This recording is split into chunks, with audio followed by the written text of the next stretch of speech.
Waalaikumsalam warahmatullahi wabarakatuh. Saudara-saudaraku sebangsa setanah air yang kami cintai, yang kami banggakan. Alhamdulillah bisa menyapa kembali saudara-saudaraku semua sebangsa setanah air. Dan alhamdulillah juga pada kesempatan yang berbahagia ini kami bersama dengan Rio Gusmat KPN Nusantara dari lereng Gunung Slamet. Gimana kabarnya, Gus? Baik, alhamdulillah. Sehat ya? Sehat. Sehat. Ini mumpung ketemu Rio, Gus, kita ngobrol-ngobrol sedikit tentang itu tragedi Pemalang kemarin tanggal 23 malam 24 berarti Rabu malam Kamis kemarin, yang mana viral di media sosial. FPI dan PWI ini bentrok ya. Ini menurut tanggapan Gusmar gimana ini tentang tragedi tersebut? Ya, tentu sangat prihatin, sangat prihatin, sangat menyesal karena menimbulkan banyak sekali korban jiwa, korban luka maksud saya. Ya, korban luka, terutama di kubu PWI ya, banyak. Total kalau nggak salah kan ada lebih dari 10, termasuk polisi juga ikut terluka. 4 orang lah ya polisi. Ya, mudah-mudahan itu yang pertama dan yang terakhir. Mudah-mudahan jangan sampai terulang lagi. Ya, bagaimanapun itu adalah bentrok antar sesama anak bangsa, antar sesama pribumi yang sebenarnya tidak perlu terjadi. Yang kita persoalkan, yang berperkara menjadi masalah dengan kita semua kan keturunan para imigran Yamani, para kami bukan pribumi, bukan jongosnya ya. Ya, mestinya kalau mau perang ya perang dengan mereka semuanya, keturunan anak penjajah gitu. Orang-orang kita tuh masih mau diperbudak, masih mau. Iya, jongos mereka ini salahnya kan sih.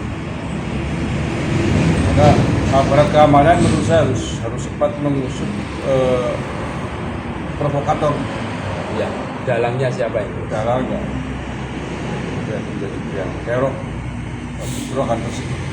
Tapi kalau menurut saya itu kan sebab asalnya itu kan penolakan Rizik yang selalu provokatif itu.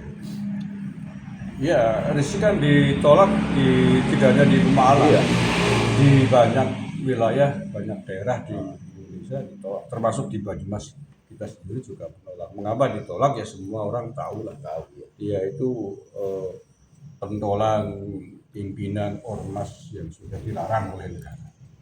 Mengapa dilarang ya karena kan punya visi misi yang berbahaya bagi bangsa dan negara. Ingin syariah Islam, ingin negara khilafah, itu kan keinginan yang bertentangan dengan Pancasila, bertentangan dengan Undang-Undang Dasar 45, bertentangan dengan Bhinneka Tunggal Ika. Itu mengapa ditolak? Karena membahayakan keutuhan bangsa dan negara. Nah, makanya terkait dengan hal itu, menurut saya Rizik adalah termasuk orang yang sangat bertanggung jawab secara hukum tragedi itu, atas tragedi. Mengapa dia wajib atau perlu kalau perlu tangkap tanggung jawab secara hukum, karena sebelum ini dia gembar-gembor asah golokmu, asah parangmu itu kan kepada asah celuritmu kepada pengikutnya. Yuk kita perang saja. Siap mengobarkan perang kan. Ya. Termasuk yang paling populer kan waktu Idul Fitri itu kemarin. Iya, menjelang Idul Fitri. Kita perang saja. Nah, provokasi itu kemudian menimbulkan akibat seperti kemarin. Iya. Artinya bahwa tragedi bentrokan kemarin banyak orang FPI ngamuk bahwa sajam. Iya. PWI kan mempunyai beberapa bukti bahwa pasukan FPI itu bahwa sedang kejam. Nah, artinya provokasinya Rizik Syihab telah diikuti oleh anak buah, diikuti oleh pengikutnya, diikuti oleh mukibinya, sehingga kemudian melakukan serangan seperti itu. Ya kalau konflik salah paham oke lah, tapi kalau udah sampai anarkisme apalagi menggunakan senjata tadi, jelas perbuatan yang tidak bisa dibenarkan secara hukum apapun alasan, dan itu harus bertanggung jawab para pelaku dan juga provokator. Provokatornya siapa lagi kalau bukan Rizik Syihab? apalagi sama anak bangsa ya. Nah, iya. Maka saya sepakat kalau Rizik Syihab mestinya secepatnya ditangkap oleh aparat keamanan karena sebagai biang kerok yang menyebabkan anak buahnya brutal, Iya.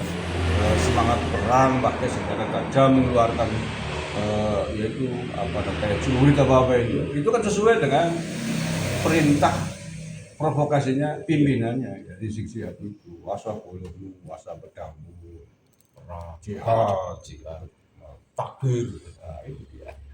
Kan menurut saya Yang bertanggung jawab ya Rizik itu ya. ya atas perbuatan penganiayaan serangan menggunakan sajam dan itu dilakukan oleh anak buahnya Rizik, tentu saja yang bertanggung jawab adalah Rizik karena dialah yang memprovokasi perang, yang mengobarkan perang itu.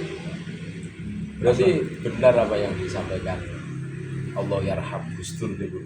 Kalau pengen negara kita aman ya tangkap itu. Iya. Teringat. Nah, iya sangat tegas kan. Gus Dur mengatakan negara yang ini aman tangkap Rizik Syihab. Ya provokator. Memang dari kesaksian teman-teman PWI, bagaimana melihat langsung dengan mata kepalanya ketinggalan anak buahnya Rizik itu memang ngeri. Ya pakai senjata tajam saya baku mengerikan. Tidak bisa dibenarkan. Makanya kan undang-undang kita kan tidak memperbolehkan membawa saja. Ya. Dan PWI dalam kasus tersebut adalah orang-orang yang mengikuti undang-undang, tidak membawa saja. Tidak ada bukti orang-orang PWI Bawa bawa saja. saja. Gitu. Sebelum masuk itu kan ada penggeledahan juga. Nah ya, Tapi yang menjadi masalah ini disediakan panitia atau bawa sendiri. Lah, apapun, iya. apapun bentuknya, apapun dari mana dia dapat, baik dipinjemin orang, disediain panitia, bawa sendiri nggak masalah. Sama kayak orang pakai narkoba kan nggak peduli, dikasih kayak beli kayak, Kena semua ya. ya kena semua. Berarti kalau menurut kami guys, itu panitia harus diseret juga itu. Panitia juga Masalahnya ketika gelombang penolakan Rizik ini kan ya tahu juga, terus yo kabarnya itu ada audensi juga iya. di Kesbangpol katanya. Ya, Tapi tetap ngayal juga. Berarti terjadi chaos terus jatuh korban, panitia harus bertanggung jawab, harus diseret juga ya. pihak panitia sebagai pihak yang akan dipanggil oleh polisi pasti gitu ya. Karena dia penyelenggara. Nanti kan polisi melakukan penyelidikan sejauh mana keterlibatan panitia penyelenggara. Nanti kan ketahuan di situ. Kalau ketahuan menyiapkan senjata, wah Misalkan ya, berat itu maka ya. itu kena pasal. Tentu sebagai panitia akan menjadi pihak yang dipanggil oleh polisi sebagai saksi. Nah, tentang keterlibatannya sejauh mana ya menunggu hasil penyelidikan itu. Nah ini Gus, seharusnya kan contoh panitia-panitia itu kan berpikir 1000 kali, kalau perlu 1000 kali mengundang Rizik karena dampaknya yang bisa berdampak hukum, terus dampak sosial juga mungkin kan. Seharusnya harus berpikir, tapi aneh-aneh masih saja ada yang undang itu. Ya biasanya yang berani undang Rizik ya pasti mukibin, Mungkin pasti simpatisannya, anggotanya. Kalau bukan mukibinnya, bukan anggota simpatisannya nggak mungkin undang Rizik. Karena sudah tahu semua rekam jejaknya, iya. provokasinya, ya menjadi pentolan ormas yang sudah dilarang. Iya. Terus begini, Gus. Saya pernah mendengarkan orang, ya biarkan saja. Nanti kalau ceramahnya provokatif, baru kita ambil tindakan. Tapi kalau menurut saya, tidak bisa kayaknya. Ya, gimana menurut Gus Man? Iya benar. Ya ibarat kita sudah tahu lah, umpamanya begini, kita sudah tahu ada binatang buas. Oh, Buas kan pasti membahayakan. membahayakan. Kok dibiarkan? Ada orang mengatakan biarin aja. Ya, Nanti kalau menggigit lah baru kan sama aja gitu. Iya, Setelah sama digigit persis. baru. oh iya, benar. Nah, ya, mengapa Rizik berbahaya ya? Tadi saya sebut dia punya visi misi ini khilafah, Iya. Mau NKRI bersyariah. itu jelas cita-cita yang menabrak kebijakan besar bangsa dan negara. Itu titik balik yang paling besar menurut saya. Makanya tidak pernah berpikir ulang bagaimana menciptakan kedamaian kondusivitas negara kan. Nah, Sehingga ya, malah justru yang diinginkan mungkin kan seperti itu kan.